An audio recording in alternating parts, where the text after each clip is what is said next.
Bonsoir à tout le monde et bienvenue à cette émission donc en direct qui est une émission qui s'inscrit donc dans la mobilisation pour la moralisation de la vie bancaire. C'est ainsi que nous avons décidé de l'appeler et que nous avons lancé en juillet 2017 de l'année dernière donc. Donc il y a une pétition que nous avons lancée et j'espère que nombreux sont ceux qui l'ont déjà signée ou qui vont la signer. Pétition donc pour la moralisation de la vie bancaire.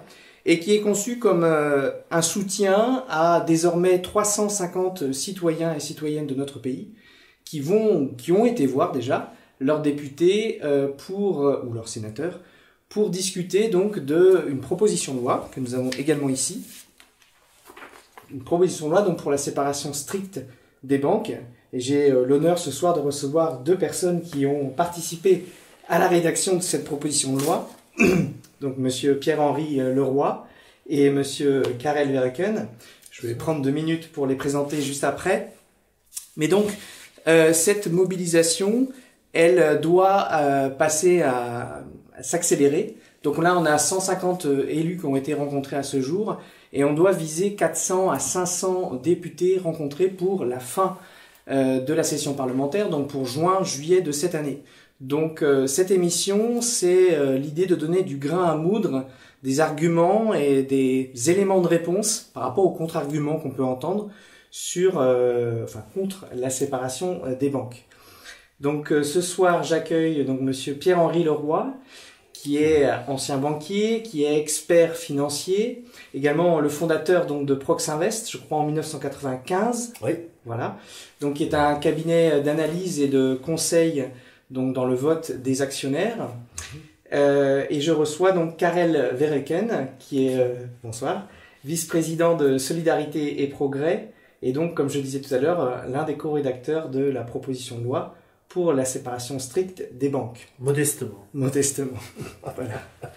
Donc, pour entrer dans le vif du sujet, donc sachez que là, on reçoit vos questions en direct, donc je vais les prendre en compte sur cette tablette et les poserai au fur et à mesure où elles me parviendront. Mais je voulais commencer d'abord par un peu le contexte dans lequel cette discussion va avoir lieu sur la séparation des banques. C'est le décrochage d'un certain nombre de bourses occidentales donc début février, qui fait dire à certains dans le milieu politique, certains dans les milieux financiers, que c'est le début de la fin du système financier tel qu'il fonctionne actuellement, ou du moins les prémices d'un nouveau krach bancaire pire que 2008. D'abord, je voulais savoir qu'est-ce que vous en pensez et quels sont selon vous les points faibles du système financier actuel. Peut-être Karel pour commencer. Oui, donc d'abord, je pense qu'il faut clarifier ce qu'on entend, parce que généralement on entend le mot krach partout et en fait on mélange ce qui peut être un krach boursier, qui peut se transformer éventuellement dans un krach bancaire et qui ensuite, par ses répercussions, comme en 29, où les banques en fait avaient dans leur bilan énormément d'actions, donc si la valeur des actions chutait en bourse, du coup ça provoquait donc une série de faillites, des faillites en série au niveau des banques et évidemment réduisait la capacité de l'économie, en 29 je parle, de pouvoir disposer de financement et donc se transforme en véritable krach économique global. Donc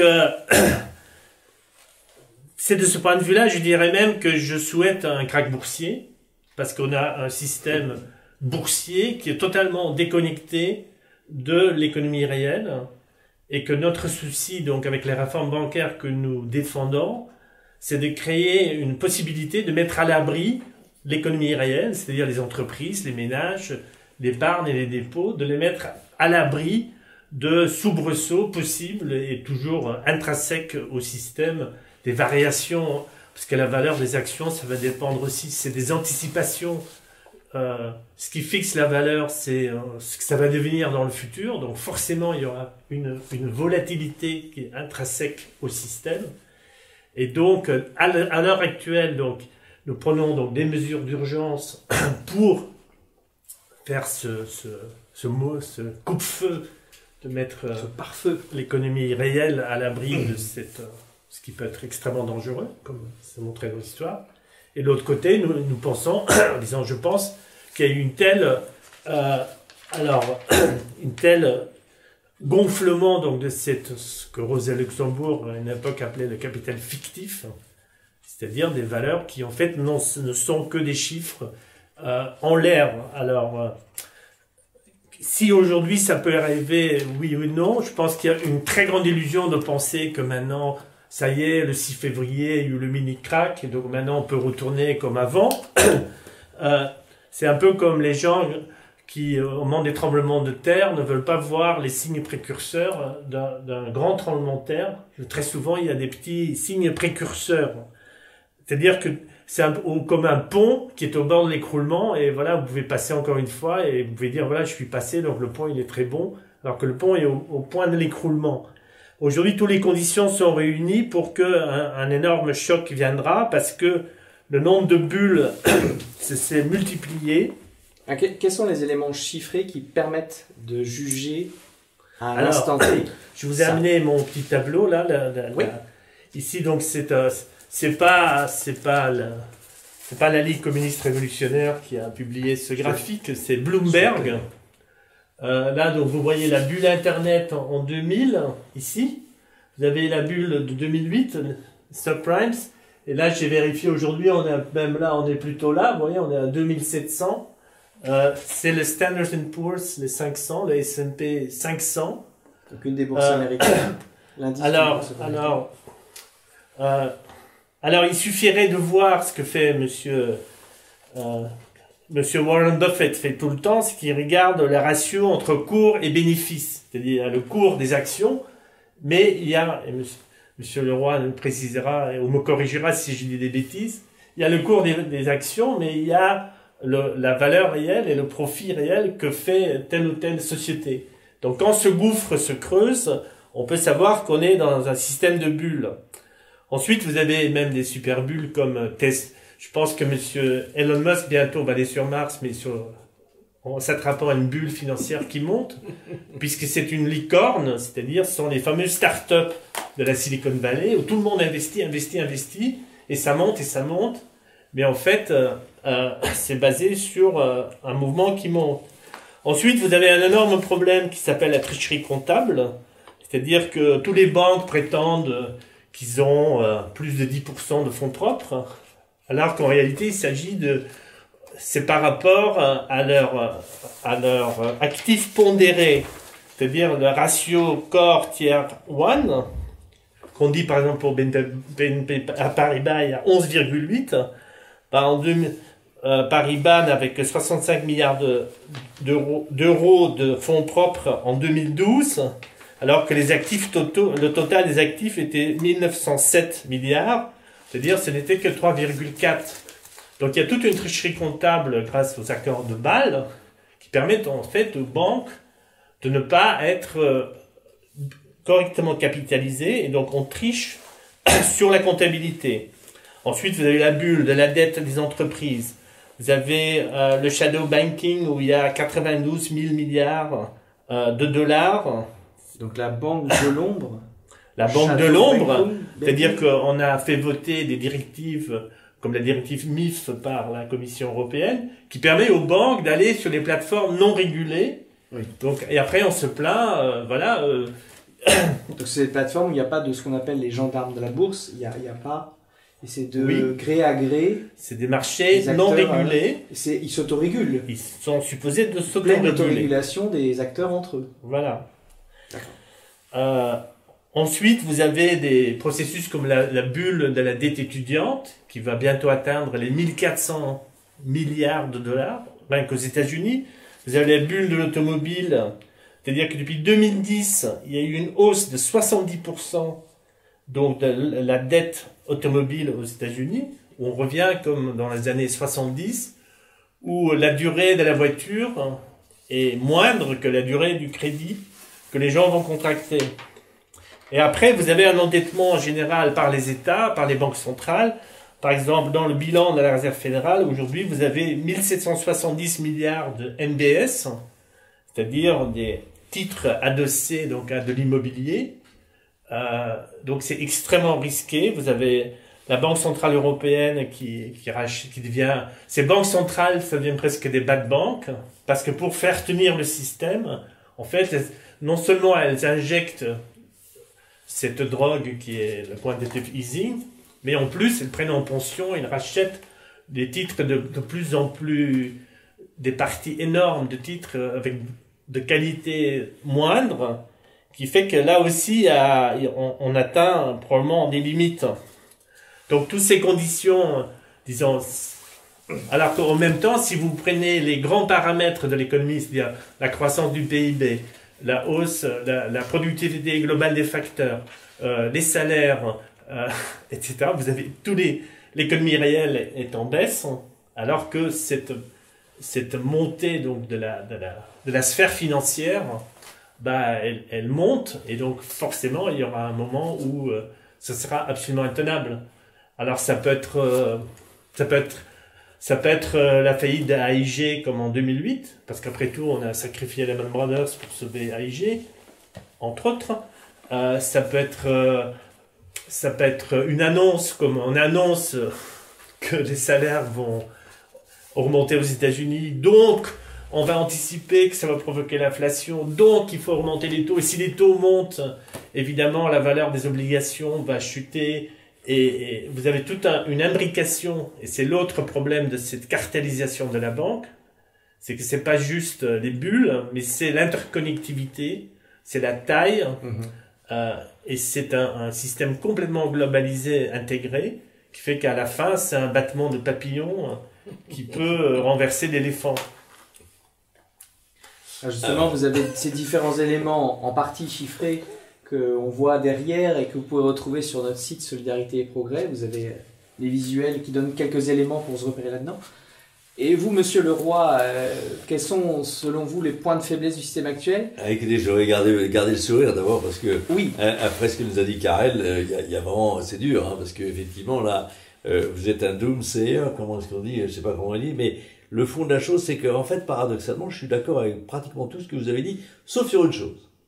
C'est que vous avez dit que vous souhaitiez ce crack, et là, provocateur. Là, je trouve que c'est, même pour vous faire plaisir, je ne le souhaite pas. Alors que je trouve qu'il y a beaucoup de choses dans ce que vous dites qui sont tout à fait fondées. C'est une phrase que j'ai malheureusement pas finie, mais je veux dire, on peut souhaiter un crack sous condition, c'est que nous qui l'organisons, et que c'est pas les cracks qui s'imposent à nous. Quelle horreur. Mais c'est nous qui imposons une réorganisation du système. Il faut pas souhaiter un crack, non, il faut vraiment pas souhaiter un crack, non, il faut souhaiter simplement que nous puissions éviter ce crack en réformant avant. Alors là, il y a beaucoup d'espoir. Je reconnais que nous sommes très très optimistes parce que c'est pas parti pour, hein. Donc je suis d'accord. Mais le fond de la chose, c'est que je suis tout à fait d'accord avec les éléments d'analyse que vous avez développés, Karel. Vraiment.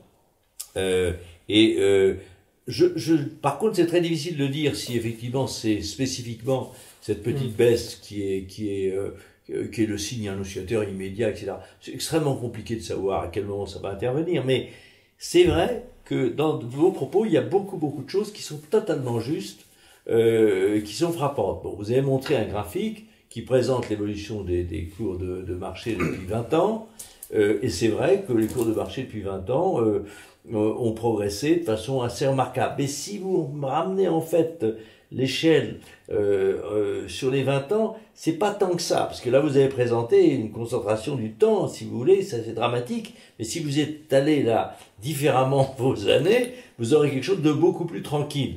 Moi, ce que je crois, si vous voulez, sincèrement, Karel, je vous le dis en toute sincérité, parce que je pense que ce qu'a dit Rosa Luxembourg sur le capital fictif est assez vrai. D'abord, faut pas dramatiser de façon excessive sur des signes de marche, des cours de marché d'un moment donné, parce que ça n'a pas de sens, ça ne reflète pas la réalité, et donc ça ne reflète pas la réalité, vous l'avez dit aussi par ailleurs, et donc faut pas non plus traduire une espèce de petite bulle de 5% comme l'annonce immédiate d'un déclenchement du déséquilibre. Mais c'est vrai que nous sommes dans une situation qui est compliquée, parce que vous avez raison de dire qu'il y a une multiplication des signes financiers et monétaires par rapport à une activité réelle qui est plus modérée, une explosion colossale, vous l'avez fait du fait de l'intervention des banques centrales depuis 2008 pratiquement, pour faire simple. Hein.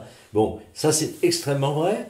Vous avez une situation qui est tout à fait interconnectée. Alors c'est aussi un avantage. Faut être réaliste.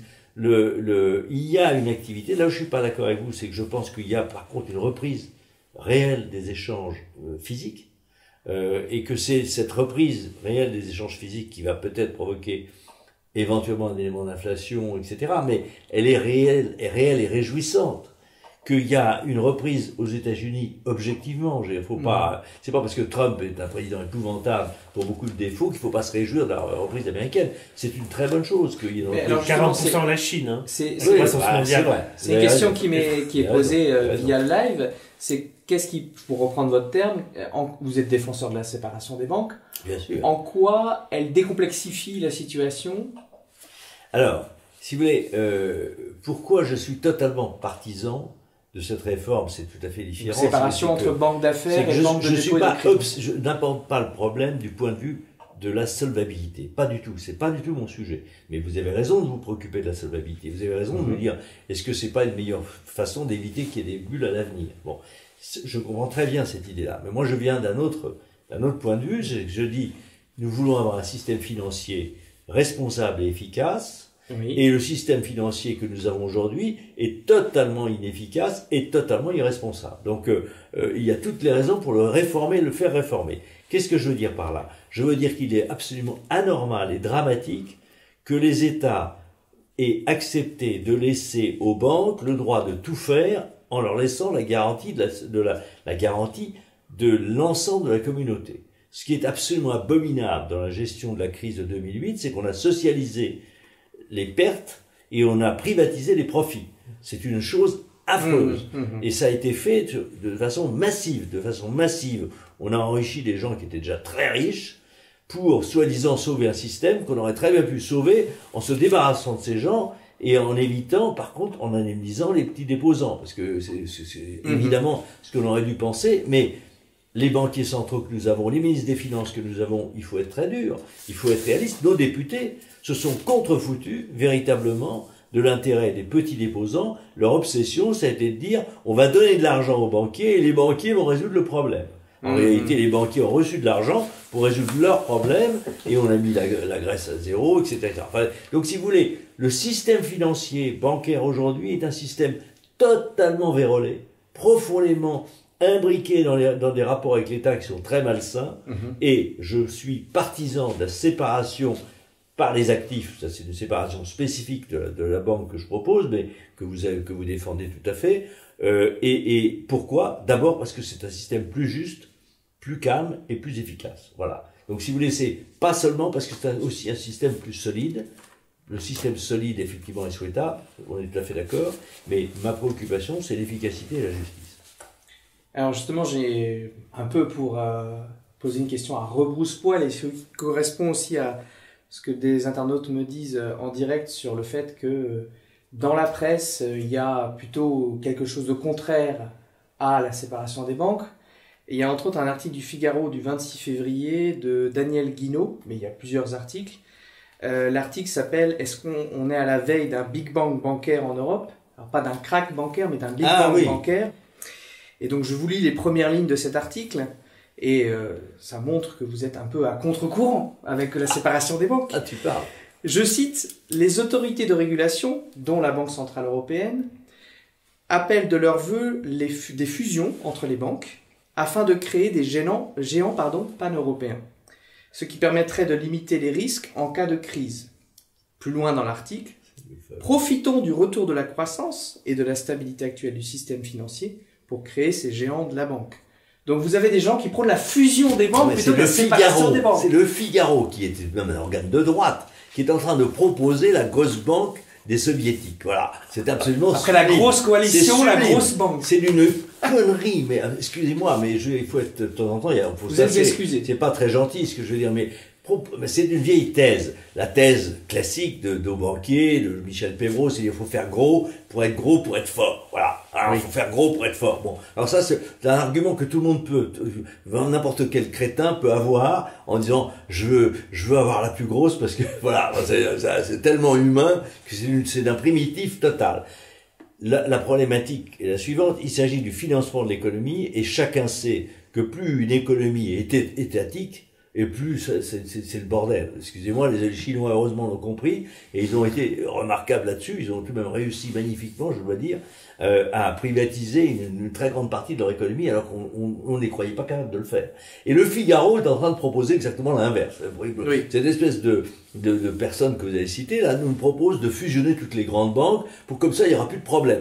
Alors ça sera très bien. On les rendra fonctionnaires. J'espère qu'ils seront moins payés parce que je veux dire, là il y a un problème de fond. C'est que le type qui a écrit cet article, je sais pas s'il a pensé au problème de déficit public vers lequel on va, parce que s'il s'agit de rémunérer les banquiers comme ils l'entendent, ça marchera pas. Non, le fond de la chose, c'est que c'est une très très très mauvaise idée. C'est exactement à l'inverse de ce que nous proposons. Exactement. Ce que nous proposons, c'est l'exact au contraire, opposé. c'est l'éclatement, l'efficacité par l'éclatement. Et d'ailleurs, si vous me permettez, la scission, qui est le cœur même de la proposition, si vous voulez, Oui. ça consiste à dire il faut que les activités soient séparées capitalistiquement parlant, c'est-à-dire que les banquiers soient les vrais banquiers qui font du dépôt et du crédit et du change, et les marchés du dépôt et du crédit du change, ça ne me dérange pas, il faut qu'ils gardent ces activités, qu'ils soient d'un côté et qu'ils soient protégés par l'État et la collectivité, c'est très bien. Donc la fonction noble de la banque, le dépôt, le crédit, il faut la sauver et il faut l'isoler complètement. Et tout le reste, excusez-moi, mais les activités de gestion d'actifs, les activités d'assurance, les activités de location de voitures, les activités de, je sais pas moi, enfin, l'immobilier, l'activité immobilière colossale de nos banques, les activités de téléphone de nos banques, parce qu'elles font du téléphone, d'informatique de nos banques, tout ça doit être privatisé, tout ça doit être détaché de la protection de l'État, tout ça doit être séparé des banques, parce que ça sera infiniment d'abord plus juste pour l'ensemble des marchés. Je trouve absolument dramatique de penser que les promoteurs immobiliers se plaignent pas de voir BNP Paribas avec les garanties de l'État leur faire concurrence. Je comprends pas que les loueurs de voitures privées qui réussissent encore à fonctionner, c'est extraordinaire. Il y en a alors que vous avez des banques qui sont là-dedans avec les garanties de l'État et qui, mais faut vraiment qu'ils soient mauvais les banquiers, parce que franchement avec les garanties de l'État ils auraient dû ratisser tout depuis longtemps, mais ils sont très mauvais. Rassurez-moi, ils sont très mauvais. Il y a encore plein d'agents immobiliers. Si vous dire si les banquiers sont mauvais.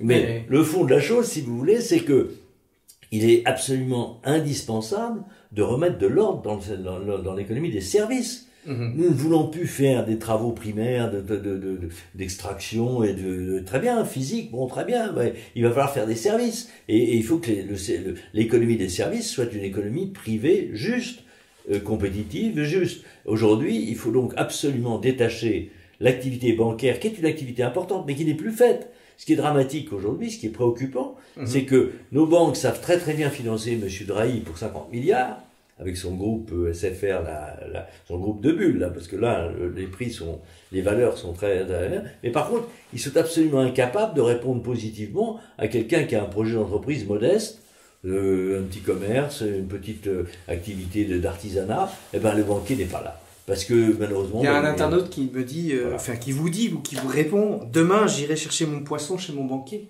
Ah non, parce qu'ils sont même pas idiots. Il sera frais au moins. Ils veulent pas serrer les mains. Ils veulent pas serrer les mains. Restent tout de même le banquier reste tout de même dans des activités de service. Ça des boîtes de service. Les banquiers n'iront pas faire ça. Mais les banquiers sont effectivement dans tous les services à domicile, les services de surveillance, les services de... Et l'assurance. Oui, enfin, ils font la prévoyance, etc. Bon, mais n'exagérons pas, ils sont pas si mauvais que cela, mais ils sont pas très bons, et surtout, ils interviennent dans ces marchés avec la protection de l'État, ce qui est profondément injuste. Donc, si vous voulez, je pense que la préoccupation de justice, nous devons l'avoir, nos députés doivent l'avoir, et doivent se poser des questions réelles. Donc ça, c'est pour moi un sujet absolument essentiel. Dans le domaine des marchés financiers, on veut aujourd'hui, les banquiers ne veulent plus faire de crédit, je vous l'ai dit, et c'est vrai qu'ils sont assez médiocres, et ils disent tous, maintenant c'est les marchés qui vont faire le crédit. Bon. Oui, ça on en reviendra. J'ai une question là-dessus tout à l'heure. Or, qui m'est parvenue. Ce qui est absolument affolant, c'est que nos marchés sont faits uniquement pour servir. La régulation de nos marchés est faite pour servir les très gros, et se préoccupe pas non plus de la protection des épargnants. Alors, rien du tout. Vous avez un banquier qui vous vole votre argent, vous êtes foutu, mon vieux. Il y a pas de possibilité, il y a même pas de possibilité de vous plaindre, parce que de toute façon, la class action a été réservée enfin, les banquiers ont été protégés de la class action par monsieur Jacques Chirac quand il a introduit la class action, enfin. Bon. Donc, si vous voulez, il n'y aura pas de possibilité. Donc, si vous voulez, on a une situation, là encore, d'injustice profonde. Et c'est malsain. Donc, il faut absolument que les banquiers soient retirés de leur position hégémonique sur les marchés financiers. C'est une chose que je souhaiterais. Fort bien.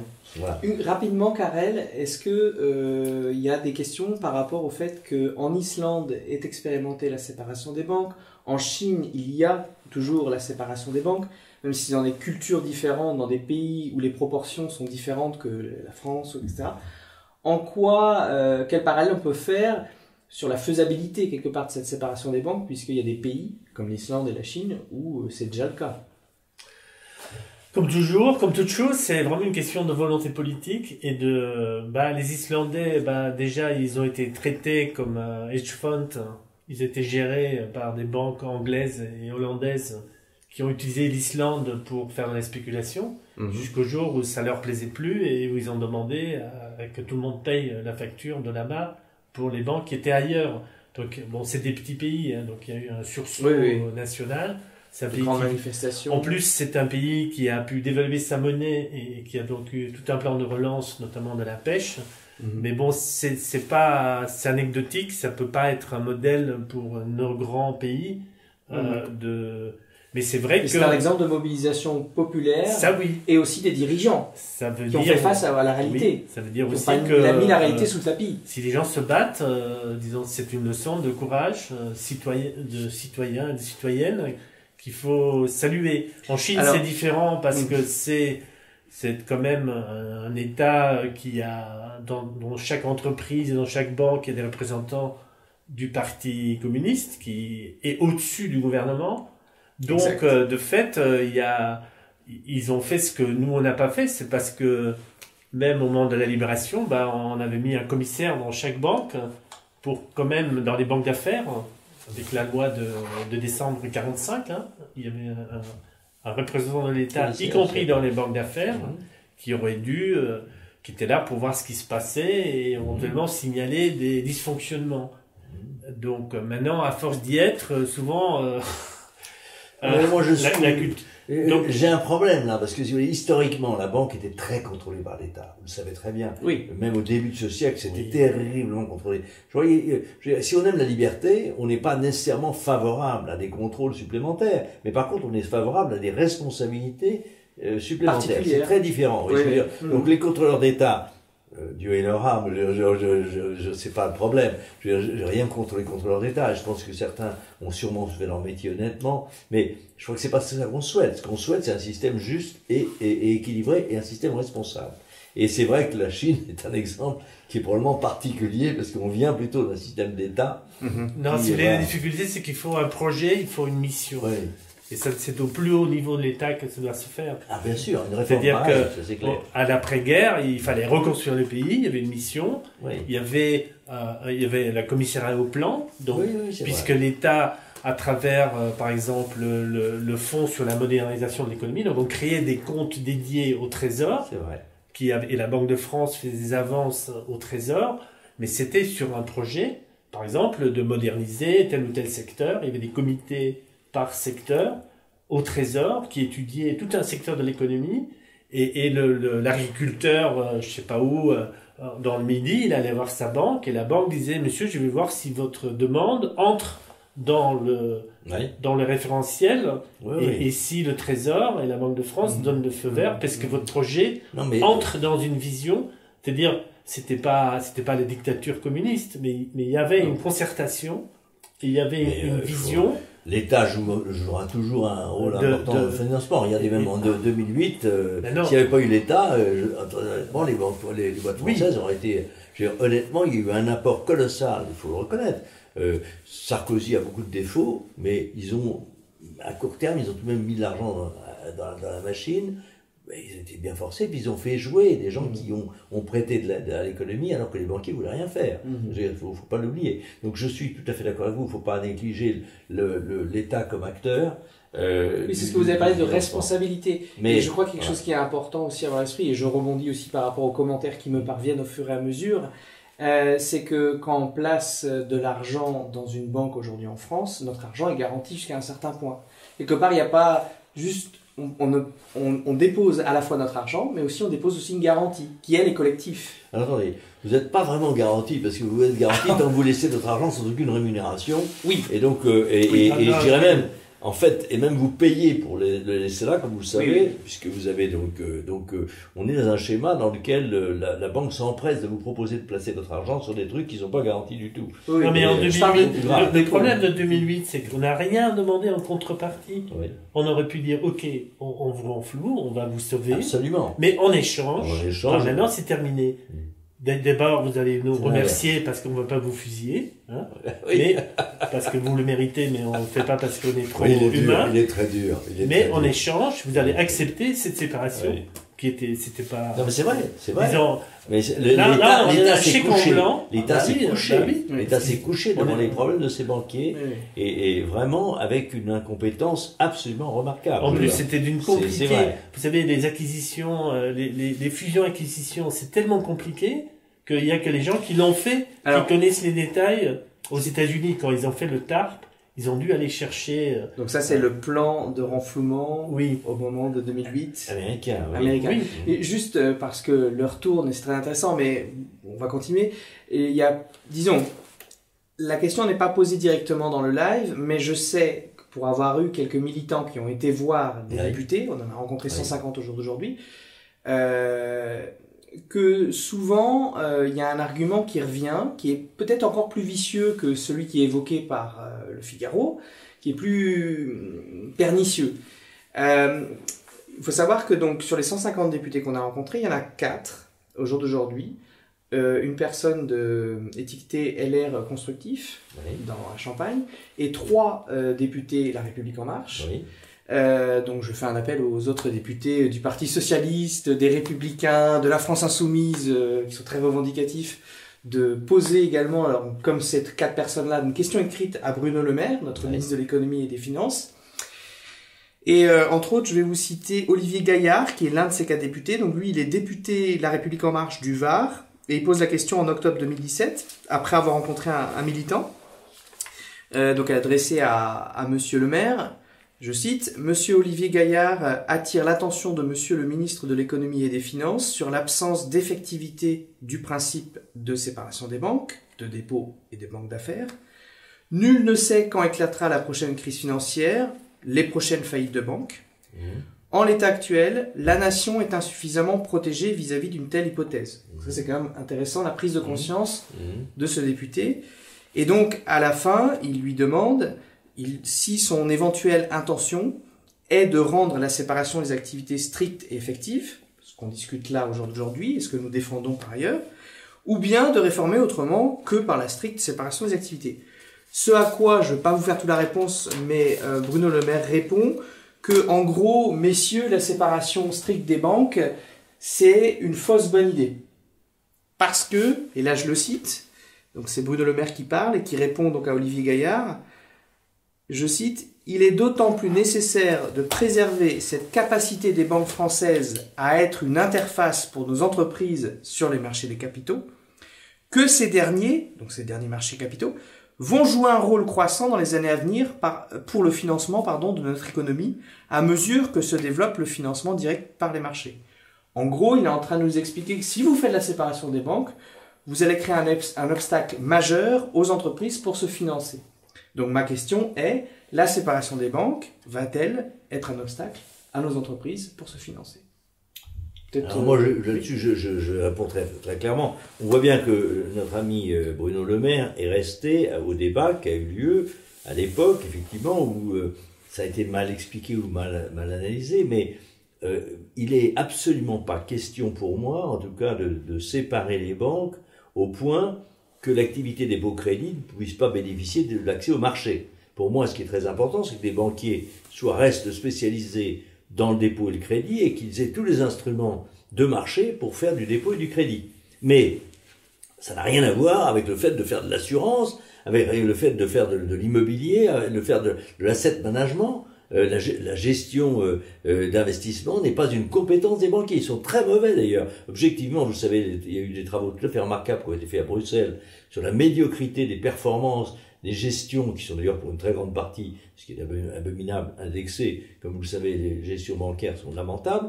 Donc si vous voulez, la séparation des banques, c'est pas ça. Et je connais l'obsession de Karine Berger dans ses...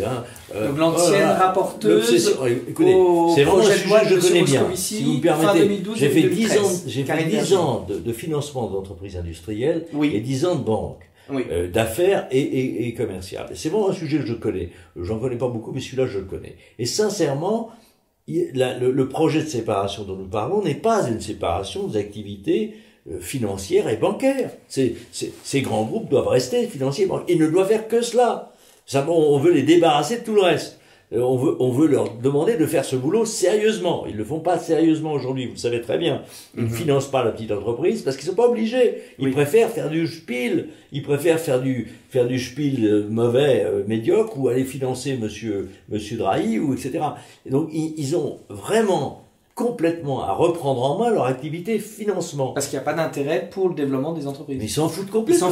Ils s'en foutent complètement. C'est pas dans leur sujet. Ils prêtent aux États. Ils empruntent à zéro à la Banque centrale pour racheter des bons du Trésor. Enfin, c'est lamentable. Ils font pas leur métier. Ces gens-là ne font pas leur métier. Et je le dis à Monsieur le maire, s'il est sérieux, si c'est un ministre responsable, il doit remettre les banquiers au travail. Et les banquiers français ne sont pas au travail.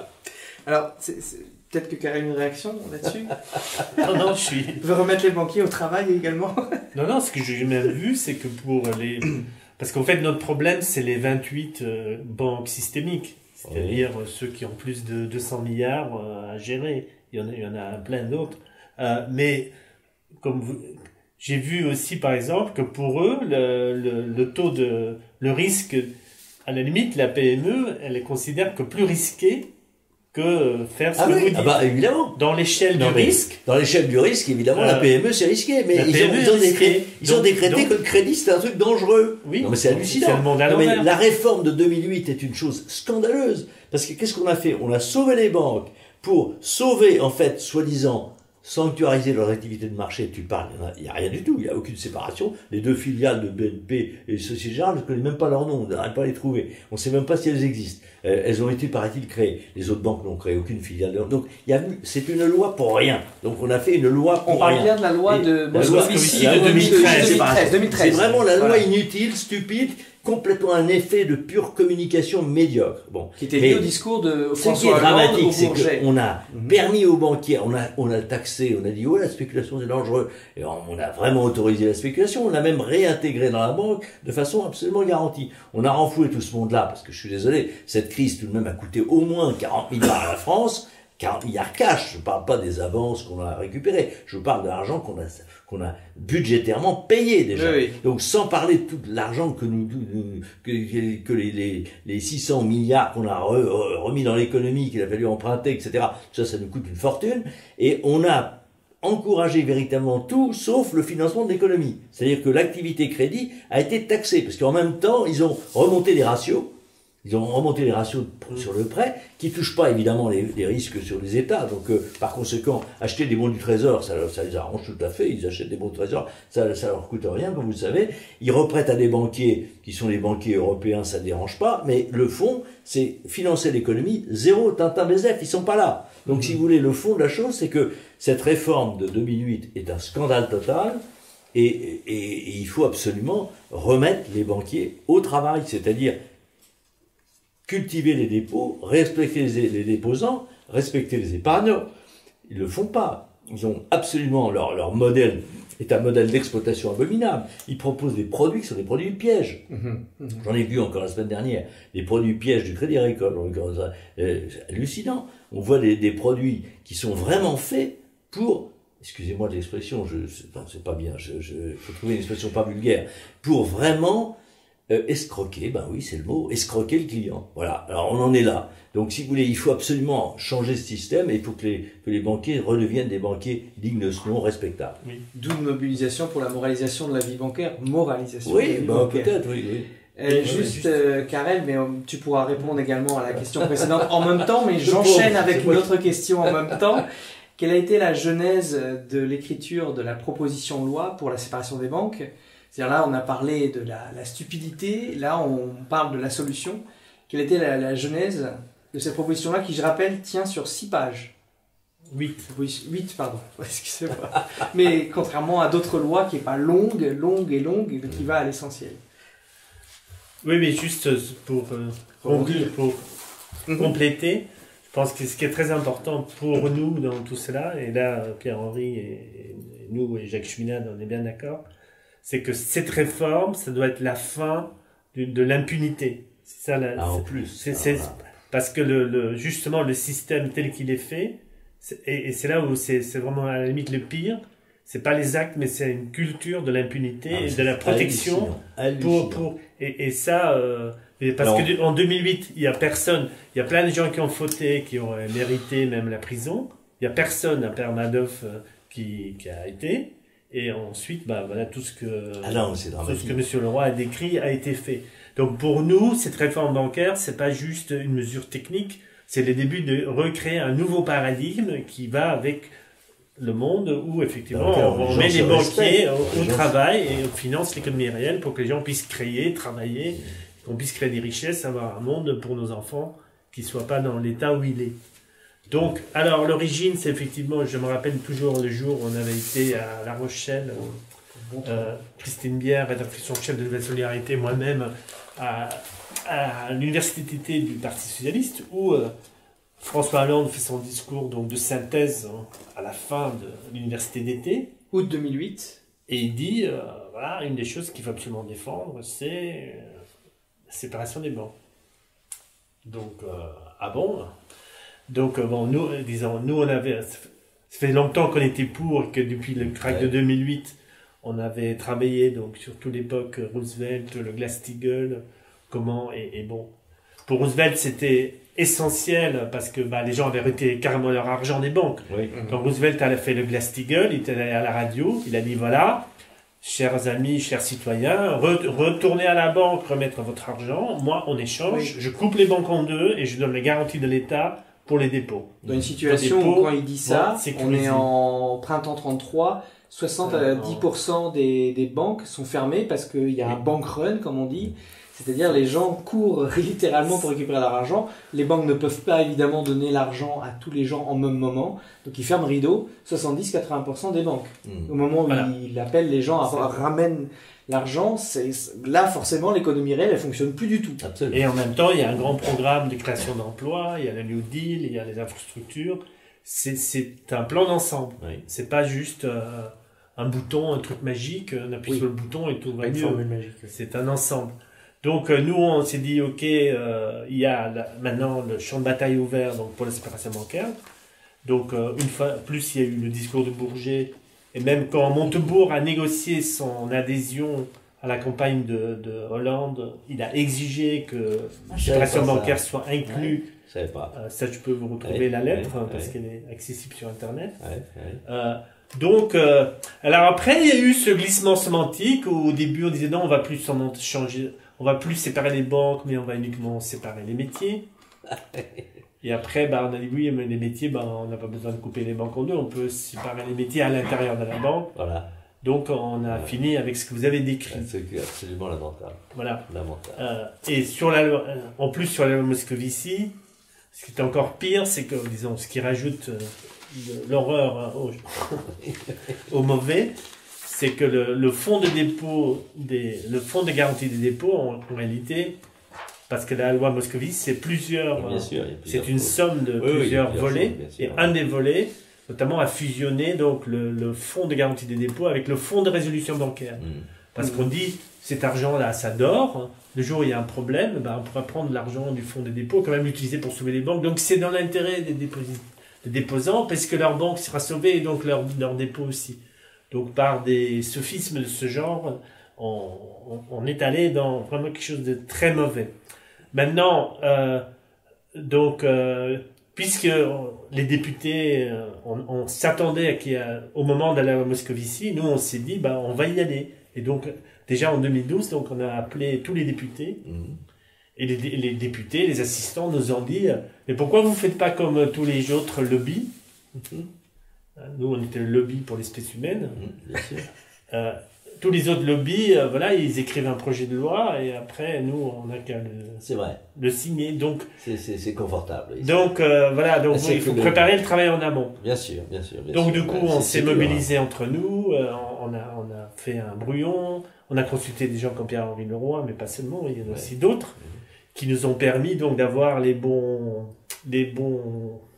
termes et toute l'exactitude, d'avoir c'est pas juste un projet de loi de quelques étudiants sympathiques dans un souterrain, c'est vraiment quelque chose qui est complètement professionnel et qui peut être adopté demain par n'importe quel, disons, c'est prêt à l'emploi pour les députés. Et en plus, effectivement, puisque nous définissons très clairement les principes, parce qu'en fait, ce qu'on voit dans toutes les autres lois sur les réformes bancaires, c'est que sur le fond, on laisse tout faire, mais on va réguler un peu. Alors là, un peu plus, là, un peu moins. Là, on va mettre une chambre de compensation, là, on va, etc.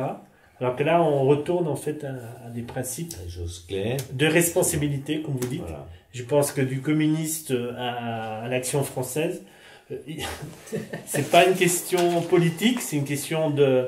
Même un ultralibéral et un communiste peuvent être d'accord que l'homme doit être responsable pour ses actes. Oui. Donc un banquier doit avoir le droit de faire faillite.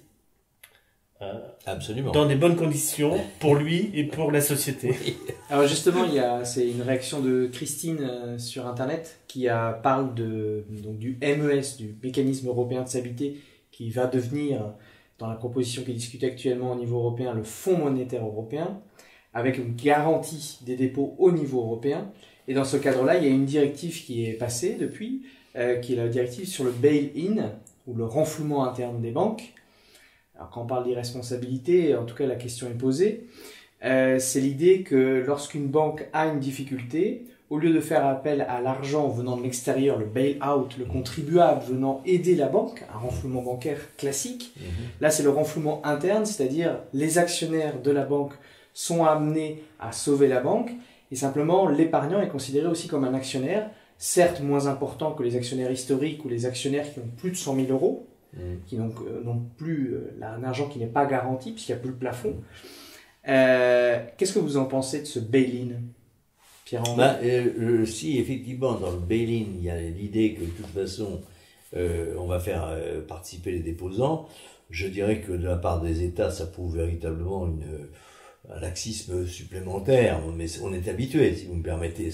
De toute façon, ça fait depuis longtemps que nos hommes politiques n'assument plus leurs responsabilités. Donc déjà, ils sont endettés, ils nous ont endettés en tant que je trouve ça assez pitoyable, parce que c'est dramatique, parce que si vous voulez, c'est simplement parce que le peuple ne comprend pas, nous ne comprenons pas, parce que ce sont des textes qui sont extrêmement abscons, personne ne les voit passer, ça passe discrètement. En août 2014. Oui, Août 2014, oui, parce que je m'en souviens pas. Mais je veux dire, le nombre de ce genre de textes sont typiquement des textes qui sont adoptés en catimini. Moi, j'étais fasciné de voir que la loi de Moscovici, les députés n'étaient même pas là en commission. Il n'y avait personne dans la commission. Il y avait les directeurs bancaires qui étaient là, qui auraient pu se faire engueuler, mais les députés n'étaient pas là. Moi, je suis désolé de le dire. Les députés, je les ai vus la semaine dernière, ils étaient 50 ou 80 parce qu'on discutait de la rémunération des membres des autorités indépendantes. Alors, ils étaient tous là, je sais pas pourquoi. On parle d'un sujet qui est vraiment pas très important, la rémunération des membres des collèges, c'est pas très important. Bon, c'est un truc, mais bon, c'est pas un sujet majeur. Alors qu'on parle en pleine crise financière, on parle de la réforme bancaire, eh bien, on voit 6 députés. Je trouve ça hallucinant. Donc là, alors c'est peut-être parce que c'est très technique, c'est vrai. Oui. C'est vrai que c'est technique, ça là-dessus je suis d'accord. Et c'est vrai en plus que la partie adverse est très très douée pour enfiler les gens. Mais il faudrait tout de même être très clair. On a affaire à tout de même un repère de voyous, de menteurs et de gens qui font des actes absolument abominables. La série des délits des banques depuis 20 ans est absolument colossale. Si vous regardez le nombre d'amendes qu'elles se sont chopées, et Dieu sait si elles ont eu de bons avocats pour plaider, mais c'est hallucinant. Donc on a affaire à des gens qui sont jugés coupables de vols caractérisés et massifs, et en même temps, les dirigeants ne sont jamais accusés. Mais jamais. Il n'y a pas un dirigeant de banque qui a été mis c'est dramatique. Ils partent avec des retraites somptueuses. C'est extraordinaire. Le patron du Crédit Agricole qui part, là, après avoir fait une acquisition en Grèce brillante et des investissements somptueux au Portugal et aux États-Unis, 10-15 milliards de pertes, il part avec une retraite de 800 000 euros par an. C'est extraordinaire. Donc, on a affaire véritablement à un schéma qui est très irresponsable, etc. Donc, si vous voulez, l'État là-dessus est pas du tout sérieux. Je suis désolé. J'aimerais que le ministre des Finances soit un vrai ministre des Finances. C'est-à-dire qu'un homme qui ne prenne pas ses ordres chez les banquiers. D'accord, c'est entendu, j'espère que le message sera entendu.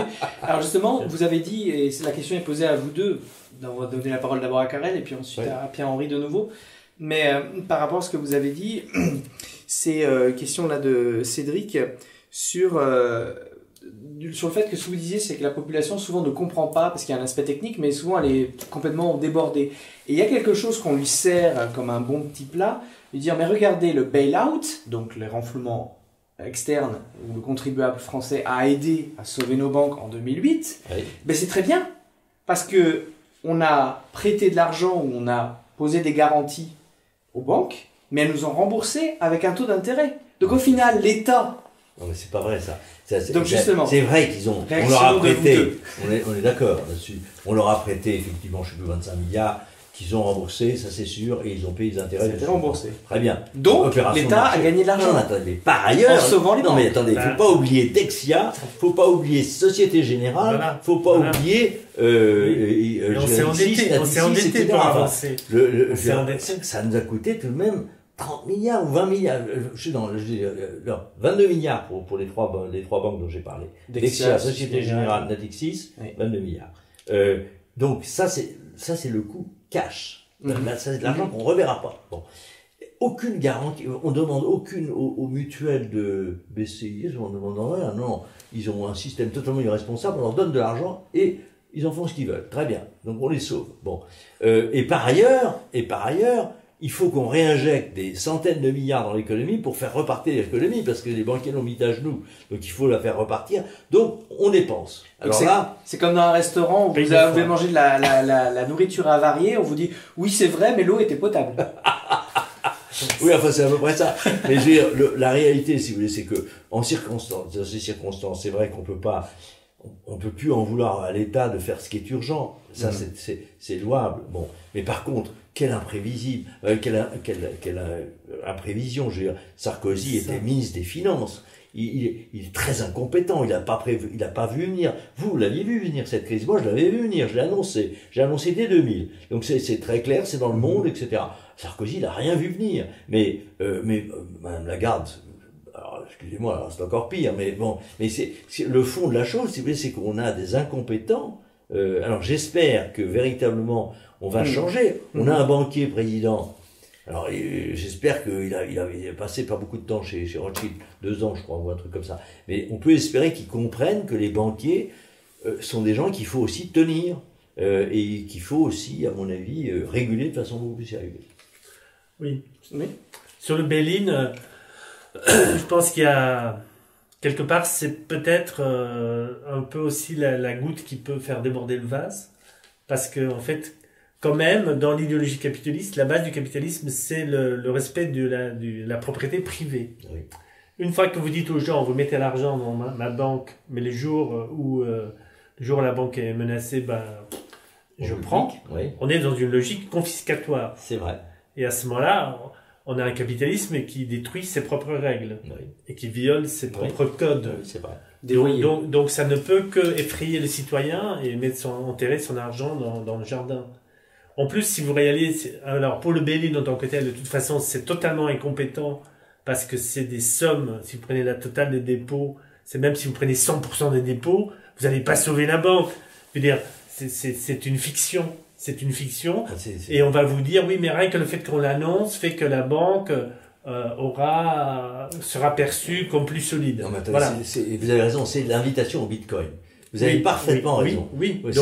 C'est dramatique ce truc. Donc on est comme on prépare un 29 dans le sens des bank runs, de créer, de démolir la confiance que les gens peuvent avoir aux banques. En plus là, le cas où c'est posé en Italie, puisqu'il y a eu, le cas s'est demandé, donc il y a eu un bras de fer entre le gouvernement italien et les autorités.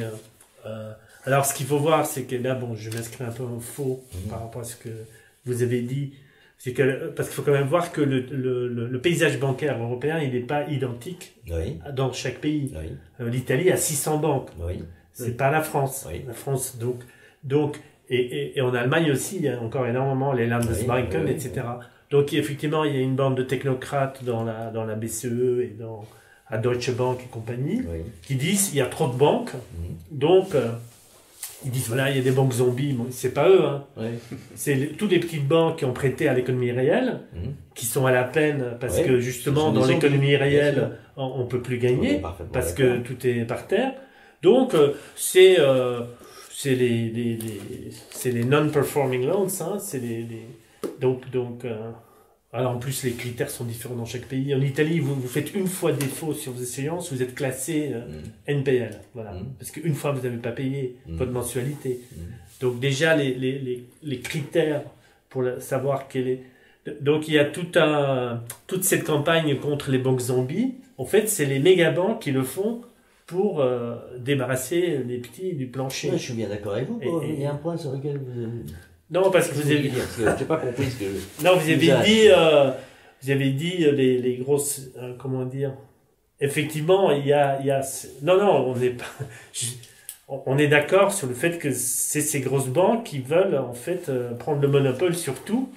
Et qui veulent laisser aucune place pour les petites banques qui sur le terrain peuvent faire un boulot absolument excellent. Donc là-dessus, on est tout à fait d'accord.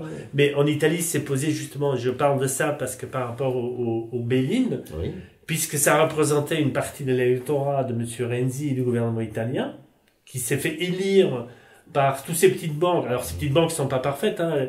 En Espagne aussi. Ils ont dit aux gens, vous avez un livret d'épargne, ça rapporte rien, devenez actionnaire de la banque. Et donc évidemment, du coup, si la banque est en difficulté, maintenant ils peuvent confisquer les actions pour sauver la petite banque. Donc vous avez des suicides en Italie, vous avez des retraités qui avaient mis toute leur retraite en achetant des actions dans la petite banque. Donc c'est devenu une bombe atomique politique. Et le gouvernement italien a dit Bruxelles, BCE, allez vous faire foutre. Le bail-in, on le fait pas. Donc toute la loi Moscovici. Donc c'est inacceptable. Non seulement c'est la goutte d'eau qui fait déborder le vase, qui fait que ça passe pas. Non seulement elle détruit totalement la confiance de l'institution bancaire, elle est inapplicable. Et même si on l'appliquait, elle ne marcherait pas. Oui, mais je suis d'accord. Donc dans le genre incompétent. Moi, j'ai jamais pris au sérieux cette histoire de fusion. Le seul avantage, c'est qu'on fait cotiser les banques. Mais en fait, c'est pas un avantage aujourd'hui, parce qu'en réalité, les banques ont considéré finalement que les cotisations sont à la hauteur de leurs dépôts. Pourquoi aller chercher des dépôts? Maintenant, ça devient embêtant. Vous voyez ce que je veux dire? Si on va payer des cotisations dessus. Donc, en fait, on fait tout pour décourager le métier bancaire, avec des ratios qui sont très lourds, qui sont devenus lourds. Moi, je considère qu'ils sont devenus lourds pour un vrai métier de banque, parce qu'effectivement, on a vécu avec des ratios qui n'étaient pas du tout aussi élevés et dans lesquels il n'y avait pas de problème, à partir du moment où les gens faisaient très attention à leurs clients. Les banquiers faisaient très attention à choisir leurs clients et à les surveiller. Aujourd'hui, les banquiers ne surveillent plus leurs clients, ils ne connaissent pas leurs clients, ils ne peuvent pas. Alors justement, j'ai une question par rapport à ça, et pour vous adresser au grand public par rapport à ça, et je pense que c'est très intéressant de comprendre la démarche. On peut le dire, vous avez été au départ un avocat de la Banque universelle. Oui. C'est-à-dire d'avoir sous le même toit, ce qu'on a actuellement, la banque d'affaires et les banques de dépôt. Bien sûr, oui, j'essaie de... Puis vous avez changé d'avis, je ne sais pas si c'est le chemin de Damas, mais en tout cas, vous avez changé d'avis, et vous défendez désormais, depuis plusieurs années, la séparation stricte des banques. Est-ce que vous pouvez expliquer aux gens, en fait, ce qui a été clé dans votre changement d'opinion ou d'avis?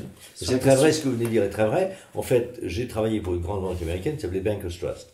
Et quand j'étais chez Bankers Trust, on était très heureux d'expliquer qu'on allait dynamiser vraiment le métier de banquier en ayant la possibilité de faire des tas de métiers que faisait pas la banque avant. Elle faisait du prêt, du dépôt, mais elle faisait pas de montage, elle faisait pas de swap, elle faisait pas de... et c'est vrai que moi qui venais de l'industrie, j'étais ravi de leur apporter des idées pour rendre les choses amusantes et développer des opérations particulièrement sympathiques et constructives pour le client. Et si vous voulez, on demandait à l'époque au Trésor, laissez-nous donc faire des actions, puisque regardez, on est très bon dans le crédit, etc. Ce qui est dramatique, c'est que les fonctionnaires à l'époque n'ont pas réfléchi, ils ne se sont pas dit qu'il y avait tout de même un problème par rapport à la garantie d'État qui est donnée implicitement au système bancaire, et ils ont finalement lâché tout.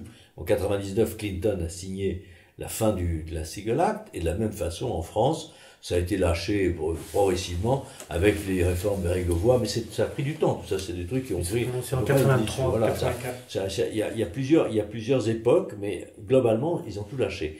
Quand je me suis rendu compte de ça, je me suis rendu compte beaucoup plus tard. Ayant créé un service pour les gestionnaires d'actions, je me suis rendu compte qu'en réalité, les gestionnaires d'actions ne votaient jamais aux assemblées générales. Ma compétence, c'était de leur expliquer comment il fallait voter. Et éventuellement, il fallait voter non de temps en temps, parce que malheureusement, j'observais que beaucoup de sociétés proposaient des résolutions qui n'étaient pas du tout très intéressantes pour les banquiers, mais qui n'étaient pas très intéressantes pour les actionnaires. Donc, vu du point de vue des actionnaires, j'ai dit, mais qu'est-ce que c'est que ça? Pourquoi est-ce que les institutionnels ne votent pas? Pourquoi ils veulent pas voter? Et je me suis rendu compte qu'une très grande partie de ces gens-là étaient en fait dans l'orbite bancaire. Et l'orbite bancaire, elle ne pense qu'à une seule chose, c'est de faire des opérations de banque d'affaires avec le dirigeant. Donc il n'est pas question de se mettre à mal avec le dirigeant.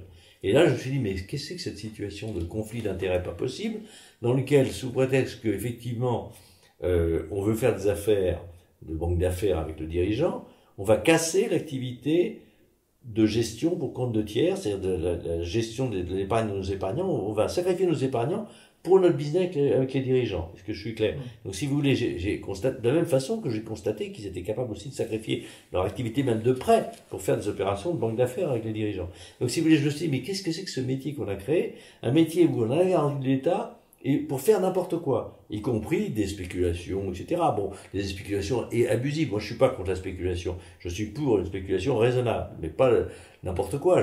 Or, il s'est trouvé qu'on a vu, avec Kerviel, Kerviel, c'est un exemple qui est pas mal tout de même, mais il y en a eu d'autres. Il y a eu des Kerviel aussi dans d'autres banques françaises. Donc, s'il n'y a pas que, à JP Morgan, il y a eu la baleine de Londres. Enfin, on a vu des trucs absolument hallucinants. Donc, ça, ces trucs-là sont débiles. Il y a aussi des responsables qui n'ont jamais été sanctionnés, excusez-moi, mais ils n'ont pas été vraiment sanctionnés. Je suis désolé, monsieur Kerviel, on a voulu le condamner à 3 ou 5 milliards de dommages intérêts. Ça aussi, rien que ça, c'est tellement débile que ça mérite qu'on en rie. Bon, mais l'injustice de cette situation est dramatique. Donc, je me suis rendu compte que la Banque universelle est une grave erreur, que j'avais été responsable de l'avoir introduite en France. J'avais joué un rôle plutôt négatif finalement, puisque j'ai vendu ce concept. Je me suis dit, il faut réparer. Donc j'essaie de réparer avec vous. Merci, merci. Alors, l'heure passe et on est déjà à une bonne heure d'entrevue. Vous posez une dernière question avant que vous puissiez nous présenter peut-être un ouvrage ou un livre ou un article ou quelque chose que vous conseillez aux gens de lire sur le sujet. C'est une question qui m'est parvenue donc d'Arnold. Je la lis. La séparation des banques, si elle est nécessaire, est-elle suffisante? En effet, depuis 1973, la création monétaire découle du crédit octroyé par les banques privées aux États, aux entreprises et aux citoyens.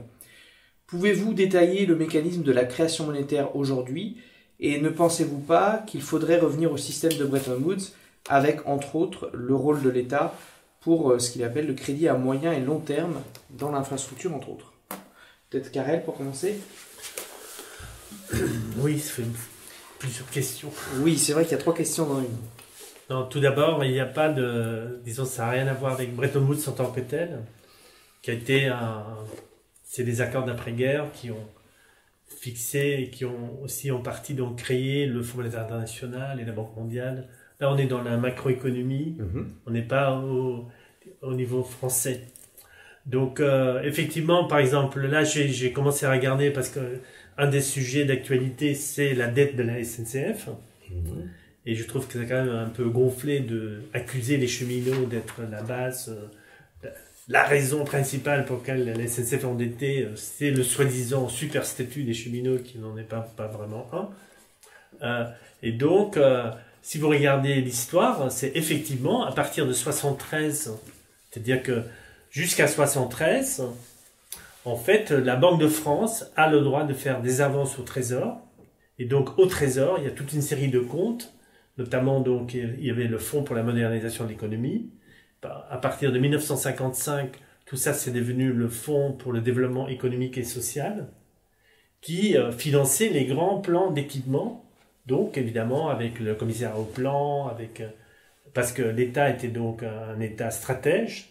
Et forcément, si l'État investit, il faut qu'il ait une vision, qu'il ait un plan, que c'est pas pour acheter des meilleurs vins de Bordeaux pour stocker dans le ministère. C'est quand même pour investir dans l'avenir pour les Français. Donc effectivement, avant 73, la SNCF était financée par notamment le Fonds du développement économique et social. FDES. FDES, oui. Alors il y a eu une tentative en 2013, je crois, de Montebourg. Montebourg a tenté de réactiver, disons, le FDES a été supprimé en 96 par un arrêté ministériel. On a gardé un petit bureau au Trésor juste pour gérer les papiers. C'était un acte de discipline financière à l'époque. Ah. C'était comme ça qu'il faut le voir. Faut pas, en 96. Il y a vraiment une volonté de responsabiliser l'État sur sa propre dette. Alors, tous les moyens sont possibles. On a coupé les liens avec la non, c'est-à-dire que pour les banques, c'est pas un problème. Hein. Là, on leur donne, on les encourage à s'endetter tant qu'il faut avec la garantie de l'État. Et quand c'est la SNCF, quand c'est les services publics. Oui, je suis d'accord. Donc c'est 2 poids 2 mesures. Là, on va changer et transformer la SNCF en société anonyme. Ce sera plus une et donc, Montebourg réactive ça en 2013. En 2013, Montebourg il se rend compte que vous avez des dizaines de PME, même des grosses PME de 400 personnes, qui à un moment donné se retrouvent en difficulté énorme suite à la crise financière, et justement que tout l'argent qui vient, il leur permet pas de survivre. Parfois, vous avez des entreprises qui déposent le bilan simplement parce qu'il y a un problème de trésorerie. Immédiat. Les banquiers n'avaient pas besoin de ça pour vivre. Les banquiers français n'ont pas besoin de ça pour vivre. Ils s'en fichent. Donc, alors, Montebourg, le FDES a été recapitalisé pour 300 millions. Donc, c'était une super ambulance. Maintenant, entre l'ambulance et le corbillard, moi, je préfère l'ambulance. Donc, ils ont sauvé un certain nombre d'entreprises. C'était trop tard, trop peu. Et c'est certainement pas ce qu'il faudra faire aujourd'hui. Mais effectivement, il y a dans l'histoire de France ces outils de crédit public qui, le moment donné, dans un cadre où on fait la séparation bancaire et où on prend un certain nombre d'autres mesures, on pourra réactiver, si besoin, un certain nombre. Parce que, évidemment, si vous prenez une infrastructure comme le train, c'est pas quelque chose où on peut espérer que les billets de train vont rembourser les investissements dans les infrastructures. C'est une infrastructure, c'est comme les écoles ou les hôpitaux, c'est quelque chose qui par effet induit crée une connectivité, une rentabilité dans l'économie. C'est parce que ça irrigue des territoires, ça permet des synergies au niveau et une unité quand même de la nation, qui elle, dans un deuxième temps, disons, tout ça, ça mérite un autre regard qu'un simple regard comptable. Oui, mais c'est très compliqué ce que vous voulez. Alors moi, d'abord, je voulais vous dire, le FDES est une chose, mais il y a eu beaucoup d'autres interventions de l'État, et c'est d'ailleurs assez heureux. Je partage votre opinion sur le fait qu'il n'est pas anormal que l'État ait une activité de financement de l'activité depuis. Heureusement qu'il y en a eu, parce que honnêtement, en 2008, 2009, 2010, s'il n'y avait pas eu l'État, il y aurait eu une telle casse de chômage absolument incroyable, puisque les banquiers n'étaient plus là. C'est pas compliqué. Donc, si vous voulez, le fond de la chose, c'est que heureusement qu'il y a ces financements d'État. Maintenant, la frontière est compliquée. C'est un truc difficile, si vous voulez. Je voudrais pas qu'on mélange l'histoire de la SNCF avec ce débat.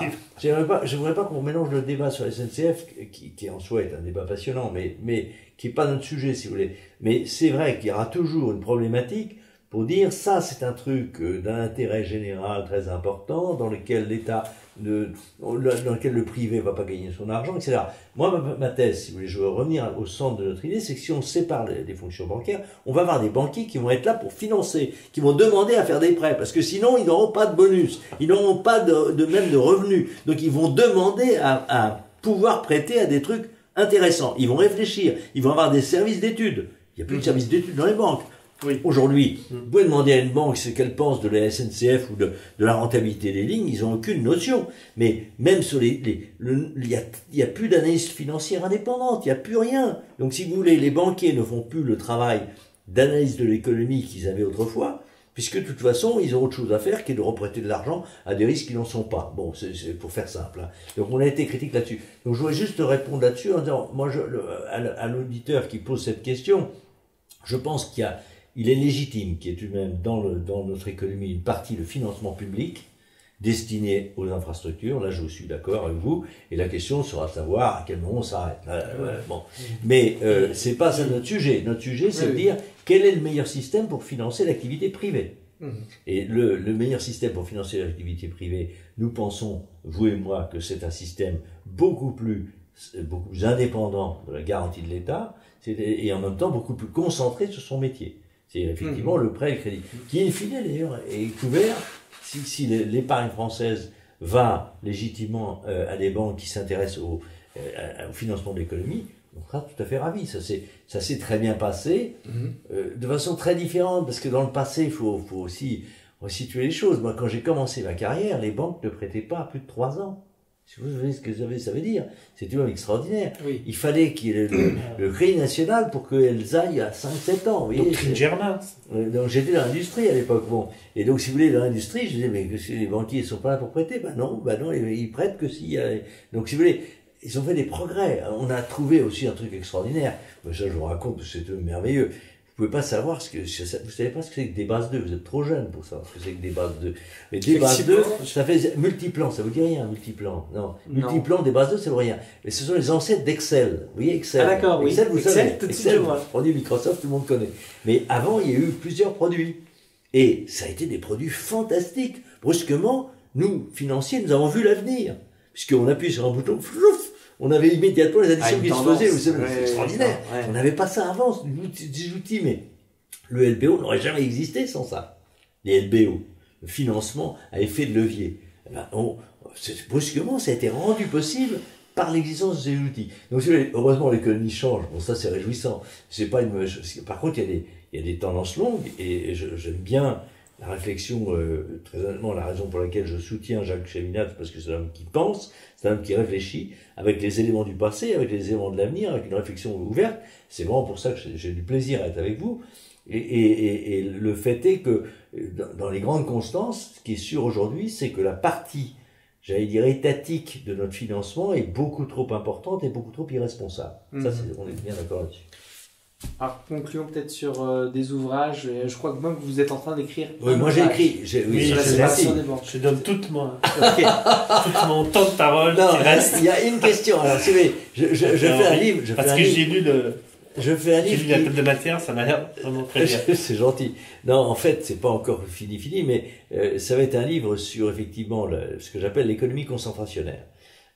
Parce qu'il y a un point qu'on n'a pas évoqué, c'est celui des GAFA aujourd'hui, ce soir. En fait, la problématique de la concurrence est centrale dans mon approche. Vous voyez, elle n'est pas du tout, c'est pas tellement la problématique de la sécurité ou du risque systémique. Dans mon approche, c'est la problématique de la juste concurrence. Parce que je pense qu'un système économique a besoin d'une juste concurrence. Et d'ailleurs, le problème des GAFA aujourd'hui, qui payent pas d'impôts, qui ont pris des positions colossales sur le contrôle de l'information, etc., c'est de la même nature. C'est-à-dire qu'on a affaire à une situation qui devient problématique dans la publicité, par exemple. Enfin, c'est extraordinaire, la part des GAFA dans le monde. Donc, on a des problèmes de concurrence. De la même façon, les banques sont devenues incontournables avec la garantie de l'État sur beaucoup de secteurs. C'est pas normal, et je pense qu'il faut rectifier la concurrence. Donc, mon papier sur le système bancaire universel, que je pourfends avec vous, et avec l'espoir que on réfléchira à effectivement une vraie scission intelligente, est fondé vraiment sur une analyse aussi de l'efficacité et des conditions d'efficacité. Et on se rapporte tout à fait justement à ces points de responsabilité que vous avez exposés. Il sort quand votre livre? Allez, on va se donner un petit... septembre. Allez, septembre. Voilà, on se donne du temps là. Mais c'est... Très bien. Ben, merci à vous, merci à ceux qui nous ont suivis, et donc je rappelle que c'est du grain à moudre, c'est des discussions entre vous ensuite, vous pouvez continuer à poser vos questions également, on y reviendra par la suite en dehors du direct, mais en tout cas le 17 et 18 mars prochain, donc d'ici 3 semaines, On propose à tous ceux qui veulent profiter des premiers rayons de soleil et peut-être d'une température un peu plus grande, une signature en direct de la pétition pour la moralisation de la vie bancaire. Et voilà, ce qu'on vous propose d'aller faire, c'est d'aller aux abords des marchés, peu importe où il y a du monde, pour leur faire signer donc la pétition pour la moralisation de la vie bancaire, et trouver dans le tas les quelques perles qui veulent aller avec vous rencontrer votre député ou votre sénateur pour lui proposer donc de soutenir cette proposition de loi pour la séparation des banques. Merci à vous et puis peut-être à bientôt. En tout cas, c'était très enrichissant et peut-être qu'on verra pour la suite si on veut réitérer ce genre de rendez-vous. Mais en tout cas, c'était très très. Merci de votre accueil. Merci surtout. Bonne soirée. D'être venu.